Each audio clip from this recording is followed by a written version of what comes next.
Chega ao fim a primeira sessão da Assembleia Geral dos Bispos sobre Sinodalidade. Hoje nós vamos olhar os pontos principais da última semana de trabalhos e nos próximos programas nós vamos aprofundar o documento de síntese. Durante o mês de outubro, os nossos olhos, as nossas orações, os nossos corações se voltaram para a Sala Paulo VI no Vaticano, onde o Espírito Santo, o Papa Francisco, os padres e madres sinodais refletiram sobre uma igreja mais sinodal. E agora, o que nós podemos esperar e quais passos que nós podemos dar? Quem conversa com a gente hoje é a irmã Eurides Alves de Oliveira. Ela é religiosa das Irmãs do Imaculado Coração de Maria, graduada em Ciências Sociais e mestra em Ciências da Religião pela Universidade Metodista de São Paulo. É da Ampliada Nacional da SEBS e também integra o Serviço Teológico Pastoral.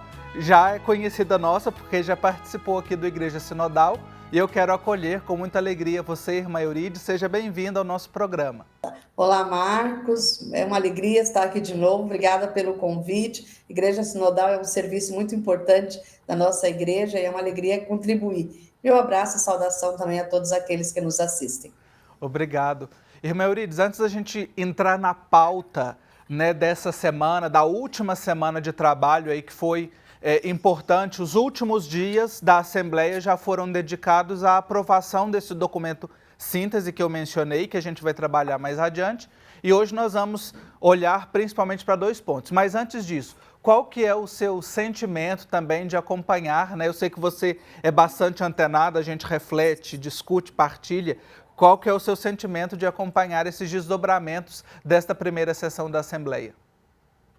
Olha, Marcos e a todos aqueles que nos escutam, acho que nós estamos vivendo um tempo cairótico, um tempo de Deus, um tempo de graça muito grande. E o sentimento que brota do meu coração, primeiro é um sentimento de alegria, De alegria por ver que o Espírito, que é protagonista da caminhada da igreja, está animando esse processo sinodal e que a Assembleia está sendo uma expressão realmente do que é sinodalidade, caminhar junto, ouvir todos e todas. Então, assim, o primeiro sentimento é de alegria e de gratidão. Um outro sentimento é de uma profunda esperança da gente avançar nesse caminho de sinodalidade, confirmando para nós que o caminho de Jesus, da Igreja de Jesus, é o caminho da sinodalidade. Que o caminho que nós temos que trilhar é realmente esse, de uma igreja, povo de Deus, conforme a eclesiologia do Concílio Vaticano II, que é tão cara para nós, aqui na América Latina, no Brasil, mas em todo o mundo. Então, alegria, esperança, confirmação de que estamos no caminho e de que o Espírito nos conduz, e também muito ansiosa para receber o documento síntese e também para a gente poder projetar novos passos no caminho. Eu compartilho dos seus sentimentos, viu, irmã Eurides, e a gente que tem acompanhado aí passo a passo e desde antes do sínodo, aqui no nosso caso, no nosso continente, a primeira Assembleia Eclesial, tudo isso vai enchendo o nosso coração desse sentimento realmente de alegria, de esperança e de perceber que estamos neste caminho de trilhar juntos, fazer um caminho juntos e juntas como povo de Deus. Para a gente conversar um pouquinho, olhar para esses principais acontecimentos da semana, nós vamos acompanhar a participação do Padre Luiz Miguel Modino, ele que é assessor de comunicação do Regional Norte 1 da CNBB e também é correspondente do Religión Digital no Sínodo. O Padre Modino, então, traz aí informações para a gente. Às portas do encerramento da primeira sessão da Assembleia Sinodal do Sínodo da Sinodalidade, aqui no Vaticano, a gente vivenciou ao longo desta semana momentos importantes. O primeiro e fundamental que eu quero destacar são as palavras do Papa Francisco na quarta-feira, quando ele, bem antes de começar os trabalhos de análise do documento de síntese, disse que ele gosta de uma igreja santo povo fiel de Deus. Uma igreja de batizados, uma igreja que ele mesmo disse que é mulher e que transmite a fé em dialeto feminino. uma igreja, povo de Deus, da qual faz parte também a hierarquia. E ele criticou uma igreja clericalista, com ministros ordenados que maltratam o povo de Deus, com padres que são meros funcionários de uma multinacional. Sem dúvida, palavras fortes do Papa Francisco, que sempre apela à conversão, que sempre apela a fazer realidade aquilo que Deus está pedindo da igreja de hoje. Palavras fortes, irmã Eurídice, o padre Luiz Miguel Modino está dizendo para nós acerca dessa mensagem. Eu estou aqui com a mensagem, né, porque eu imprimi esse discurso, essa intervenção que o Papa fez, né? E queria destacar assim, 2 pontos com você, para que você comentasse para a gente. Primeiro é essa bonita reflexão que o Papa faz sobre o povo santo e fiel de Deus, a dimensão que ele coloca. E depois também de uma igreja feminina, né? Você, mulher religiosa, como é que você recebe essa expressão do Papa? Ok, vamos ao primeiro ponto, né? Primeiro, eu dizer que é um discurso encantador, um discurso que enche a nossa alma de esperança, de alegria, e que é um discurso muito lúcido e profético do Papa Francisco. E também um discurso muito estratégico, né? Fazer um discurso desse na praça pública antes da aprovação do documento síntese é dizer, olha, o Espírito está conduzindo a gente por aqui, não esqueçam estes aspectos. Para ele ter um recado aí metodológico, estratégico muito grande, além da profecia e da lucidez do Papa Francisco. Quando se fala dessa questão do povo santo fiel de Deus, é muito bonito, como o Papa Francisco coloca, que ele diz, né, a igreja que eu acredito, gosto de pensar nessa igreja como a igreja do povo santo e fiel. Povo santo, fiel de Deus, que é santo e pecador, mas que traz na alma a vivência da fé. E ele diz, né, a igreja é esse povo santo, inclusive a hierarquia nasce desse povo. Por isso nós somos povo e é a este povo que nós devemos servir todas as vocações e ministérios. Então acho que essa ideia é muito bonita, né, de que a gente aprende do povo e a gente vive como povo e serve o povo, sobretudo o povo mais pobre. E uma sutileza, que não é nem sutileza, que é uma perspicácia do Espírito, é que ele vai dizer, é o povo santo e fiel ao modo das bem-aventuranças de Mateus e de bem-aventuranças de Mateus e também do capítulo de Mateus 25. Sim. Então ele pega as bem-aventuranças e aí a gente vê, esse povo santo fiel tem uma parcela privilegiada no reino de Deus que a gente não pode esquecer, que são os pobres, né? Você lembra a bem-aventurança? Os aflitos, os pacíficos, os perseguidos, os pobres em espírito. E se a gente lembra Mateus, né? Aquele que falta pão, falta casa, falta comida. Então, é o povo santo fiel de Deus que é a igreja, e nessa igreja o nosso olhar, o nosso compromisso tem que ser prioritariamente por esse povo das bem-aventuranças e por esse povo que está à margem, né? Nesse contexto de hoje, isso para mim é de uma lucidez profética, solidária muito grande. E reafirma o convite implícito do Papa Francisco, sair para as periferias como igreja sinodal. E que surpreende, né, assim, a forma como o Papa diz também, assim, e visivelmente, pelo menos assim, lendo, né, logo que saiu, e eu li, até partilhei com você, que eu li repetidas vezes, porque sentia que era algo que brotava realmente do coração, não era um discurso, assim, pronto, alguma coisa fria, mas algo que brotava do coração e, ao mesmo tempo, também um dos discursos mais contundentes do Papa Francisco nesse contexto do sínodo sobre sinodalidade, né? Com certeza, eu penso que esse é um discurso que ele foi acalentando no coração, na oração e preparando por tudo que antecedeu no seu pontificado, né? Eu penso que o sínodo, ele é agora essa Assembleia Sinodal, mas o processo do sínodo sobre sinodalidade, ele foi precedido de vários gestos e de vários outros processos que o Papa Francisco foi fazendo, né? A gente pode citar os outros sínodos, a gente pode citar os encontros que eles fez com os movimentos populares, as encíclicas, os documentos, a insistência dessa igreja realmente a caminho e aberta a todos, todas, né? Acho que o sínodo é essa culminância. E o discurso do Papa Francisco é realmente obra do Espírito e uma profecia muito forte, que a gente saiba ler o que ele disse e o que está nas entrelinhas do que ele disse. Uhum. E que agora, a gente recebe, né? Antes da gente passar para esse ponto que eu comentei com você sobre a a questão das mulheres, né? Queria trazer aqui do discurso do Papa, né? Ele fala, como o Modino apresentou para a gente, a fé que é transmitida em um dialeto, geralmente um dialeto feminino, e que são as mulheres que melhor a refletem, são as mulheres que sabem esperar, que sabem descobrir os recursos da igreja, que arriscam além do limite, talvez com medo, mas corajosas. E eu não tenho dúvida, antes, nós já estamos chegando perto do intervalo, então eu só queria ouvir rapidinho de você e depois a gente continua, que eu acredito que também a presença feminina na Assembleia Sinodal, na Sala Paulo VI, acho que encorajou o Papa Francisco a fazer essa associação.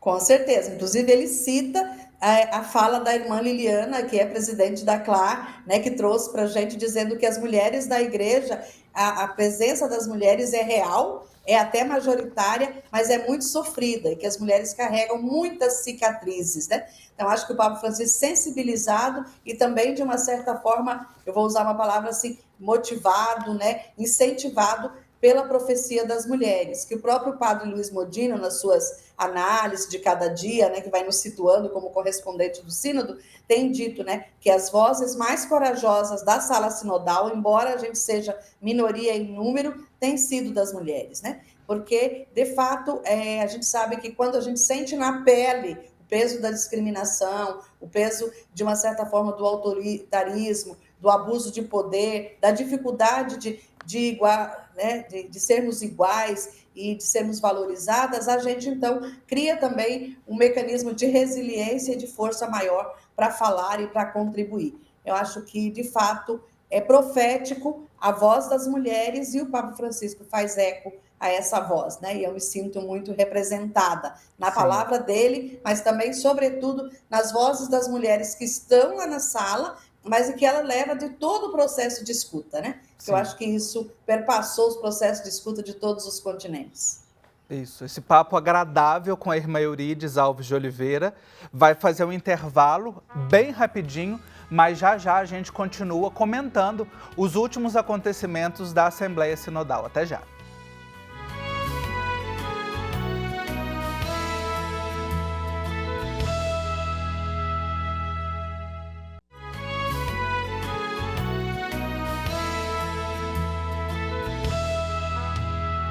Estamos de volta com o nosso programa Igreja Sinodal. Obrigado a você que acompanha as nossas reflexões e eu convido, caso você queira rever e também compartilhar com seus amigos, com as pessoas da sua comunidade, retomar os assuntos, acesse Igreja Sinodal no YouTube. Basta procurar ali na lupinha, digitar Igreja Sinodal e você confere todos os nossos programas, especialmente nessa última temporada em que a gente tem se debruçado e aprofundado cada passo, cada etapa do sínodo sobre sinodalidade.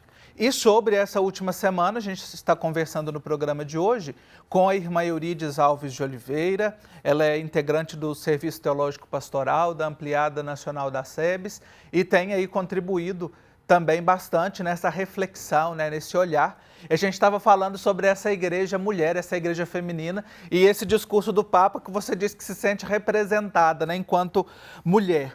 E me chama a atenção, irmã Eurídice, que ele fala sobre essa igreja feminina, a igreja esposa, a igreja mãe, dentro desse contexto do povo de Deus, em uma sala com mulheres com direito a voto, como você mencionou, e depois ele vem e dá, vamos dizer assim, uma chicotada, novamente, inclusive a expressão que ele usa, né? O clericalismo é um chicote, é um flagelo, é uma forma de mundanismo que contamina e danifica a face da noiva do Senhor.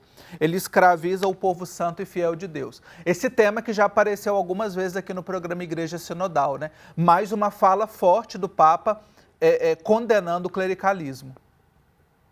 Sim, com certeza, né? E eu penso que o clericalismo, nessa questão da valorização e da afirmação das mulheres como sujeitos eclesiais iguais, né? Discípulas iguais dentro da igreja, né? Acho que até uma discussão que saiu em uma das sessões do sínodo é de que não existe um batismo inferior, né, para as mulheres. Então, o batismo das mulheres é o mesmo batismo dos homens, né? Então, acho que o clericalismo é esse vírus, é essa entrave, essa erva daninha que tem impedido o avanço do protagonismo, do reconhecimento das mulheres enquanto sujeitos eclesiais iguais aos homens, com participação efetiva nas igrejas locais, com direito à vez, voz, voto, integração nos espaços de decisão. E o clericalismo, ele surge no mundo todo, no processo de escuta, como talvez um dos maiores problemas que a igreja tem que enfrentar. E aí as mulheres sofrem, as minorias sofrem, e o Papa Francisco fala assim, o povo sofre. Né? E ele é muito duro com isso, né? Ele diz que é um chicote, que é um flagelo, e aí ele critica a igreja que é bancária, que é comercial, os ministros ordenados que se fazem apenas funcionários, que não atendem o povo, que fazem os pobres sofrerem, né? Então, de fato, a gente precisa pegar na mão essa desconstrução dessa igreja clerical, né? E trazer aquela tríplice dimensão do povo de Deus, né? Para todos, não só para alguns, porque isso configura uma igreja, às vezes, classistas, né? E de castas, né? Ministros ordenados, diáconos, vida consagrada e leigos, né? Então, nessa visão piramidal e classista. Então, acho que romper o clericalismo é um grande desafio e uma grande dificuldade no nosso tempo. Mas acho que o sínodo está nos desafiando a isso. E acho que um antídoto contra o clericalismo, que também vem associado a outros ismos, né? Pensar no clericalismo para pensar também no patriarcalismo, que aí as mulheres são as que mais sofrem. Tem também a questão do racismo estrutural, né? Se a gente dá uma olhada também na representação do povo negro, mesmo se a gente pega nas vocações, como ainda é minoritária a expressão de outras culturas. Então, acho que ali tem um cenário grande. E aí o Papa Francisco critica os seminaristas, né, as alfaias, as vestes, né, muito pano, Sim. muita missa, muito cofre e pouca sensibilidade aos processos eclesiais. Acho que é uma crítica contundente, mas o desafio é o que dá para fazer para desconstruir isso, né? Não é uma igreja contra o clero, mas é como o clero se sente parte do povo de Deus. E também lembrar que o clericalismo, ele está numa expressão talvez mais explícita nos ministros ordenados, mas não é propriedade deles, né? O clericalismo também pode estar em nós, leigos e leigas, religiosos e religiosas, quando a gente se submete a essa estrutura e reproduz ela nas nossas práticas relacionais. E aí eu acho que, não aqui, mas da Carta ao Povo de Deus, que a gente acho que vai ver um pouquinho, o Papa Francisco fala da importância da formação. Eu penso que para romper o clericalismo, a gente precisa repensar os nossos modelos formativos no seminário, nas casas religiosas e também no laicado. Falando sobre essa Carta ao Povo de Deus, irmã Euridice, que você tocou, nós vamos acompanhar mais uma participação do padre Luiz Miguel Modino, direto de Roma, que ele fala sobre a carta para nós. Também destacar a Carta ao Povo de Deus, uma carta para contar o processo sinodal, o que foi vivenciado especialmente ao longo da Assembleia Sinodal, que começou no dia 4 de outubro e vai ser encerrada neste domingo, dia 29 de outubro. Bem, é verdade que lá faz referência também ao que foi vivenciado antes da Assembleia, ao retiro, à oração ecumênica, que parece que teve uma importância decisiva no decorrer da Assembleia Sinodal. Uma assembleia onde foram convocados homens e mulheres em virtude de seu batismo. Isso é uma novidade muito importante. Homens e mulheres batizados que votam, que decidem, que têm sua opinião diante daquilo que a igreja precisa hoje. E nessa carta aparece a necessidade de uma escuta respeitosa, a necessidade da conversão pastoral e missionária, a necessidade de uma igreja que acolhe as vozes de todos, também das vítimas, de todos. É Francisco que quer essa igreja onde todos têm lugar. É isso, a igreja para todos, todos, todos. E aqui eu tenho a carta, né, que o padre Luiz Miguel Modino está falando. A irmã Euridice, assim como eu também imprimiu, e a minha está com as minhas marcações aqui. Essa Carta ao Povo de Deus, ela está disponível, pode ser acessada, é curtinha, são 3 páginas, né, pode ser acessada aí pela internet, você encontra para ler, digital também, né? E uma forma também de integrar todas as pessoas e preparar para esses próximos passos, né, irmã Euridice, que o padre Luiz Miguel Modino trouxe aí para nós. O que te chama mais a atenção? Qual o ponto da carta que mais lhe toca? Pois que a carta toda ela é muito fraterna, muito soroterna, né? Usando a linguagem feminina, e fala muito ao coração. Ela vai situando todo o povo de Deus do processo do sínodo. Mas acho que tem 3 aspectos que para mim saltam, né? Volta essa questão da valorização de todos, todas, e esse processo de escuta. Eu acho que a escuta no sínodo, ela vem para nós, no processo sinodal antes e agora na Assembleia, vem comprovar de que não se dá para responder aos apelos de Deus, aos apelos do Espírito, sem uma escuta atenta e respeitosa a todos e todas, né? A gente fez um ensaio na preparação para essa Assembleia, mas eu penso que agora, nesses 11 meses que antecede a outra Assembleia, nós precisamos de um maior esmero, um maior zelo para realmente escutar os que já foram escutados, mas também escutar os que ainda não foram escutados. Porque há muita gente à margem do processo de escuta ainda, né? Acho que a gente precisa fazer isso.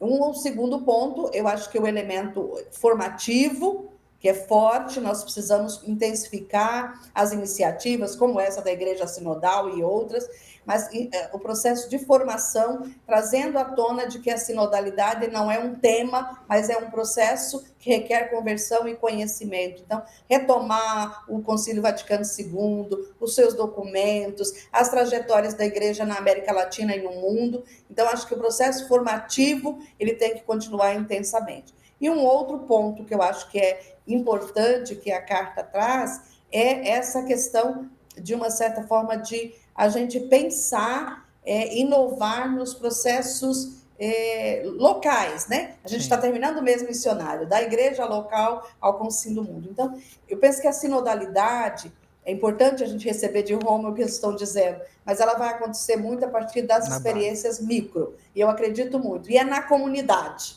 é nos grupos pequenos que vai acontecer. Então, acho que a gente tem que fazer um mutirão de base. Sim. É um mutirão de base mesmo, de presença. E aí vem o jargão, né? Que não é um jargão, mas que é a convocação do Papa Francisco. Sair para as periferias. Acho que as formações virtuais que nós fazemos, a divulgação, ela é importante, mas é preciso sair para as periferias, sair para as comunidades, valorizar as comunidades, né? Acho que as comunidades eclesiais de base, no último Intereclesial, deu esse grito, né? Então, acho que a gente precisa fazer isso. Eu queria dizer um pouquinho algumas coisas. Por exemplo, no Brasil, se a gente fizer uma leitura rápida do processo de preparação sinodal, nós vamos ter, nas nossas dioceses e igrejas particulares, praticamente 4 grupos em relação como é que se envolveram diferentemente com o sínodo e alguns que não se envolveram. Sim. Nós temos um grupo minoritário de dioceses, paróquias, comunidades, que foram muito ativos e que assumiu, né, para valer o sínodo, e tem experiências muito significativas. Essas experiências precisam ser divulgadas, né? Experiências de participação, de escuta, assembleias que já geraram processos e deliberações importantes. Depois a gente tem um grupo grande de dioceses que acolheram o sínodo de forma formal, apenas funcional, respondendo o questionário, enviando a escuta e, de vez em quando, rezando pelo sínodo. A gente precisa agitar um pouquinho essas dioceses para que elas passem do formal, da linguagem, à prática sinodais mais concreta nos seus processos diocesanos, paroquiais e comunitários. E a gente tem um grupo grande de gente omissa, no silêncio, na expectativa, esperando para ver o que vem de lá. Então, acho que esse também é um desafio, né? Romper essa bolha e essa indiferença que tem em algumas igrejas particulares. E a gente tem um outro grupo totalmente do contra, que faz essa guerra midiática. E aí, acho que a gente, para enfrentar esse grupo do contra, nós precisamos divulgar essa boa notícia do sínodo como uma boa notícia de Deus e do Espírito. Que o Espírito nos ajude, nos encoraje, mesmo com medo, como disse o Papa Francisco, mas com coragem e esperança. Irmã Eurídice, muito obrigado pela sua participação no programa de hoje. Eu que agradeço e estou sempre à disposição. Um abraço grande a você e a todos que participaram conosco e que vão ver o programa depois também. Obrigado. A você, então, obrigado pela companhia. Quanta coisa rica aqui, hein? E vamos aproveitar este tempo, então, para que o Espírito nos ajude. Esses 11 meses que nos separam da próxima Assembleia seja um tempo de germinar os frutos do sínodo sobre sinodalidade. E claro, A gente vai continuar aqui. Na próxima semana tem mais reflexão, mais aprofundamento sobre agora o documento de síntese que esta primeira sessão nos apresenta. Um abraço, até lá!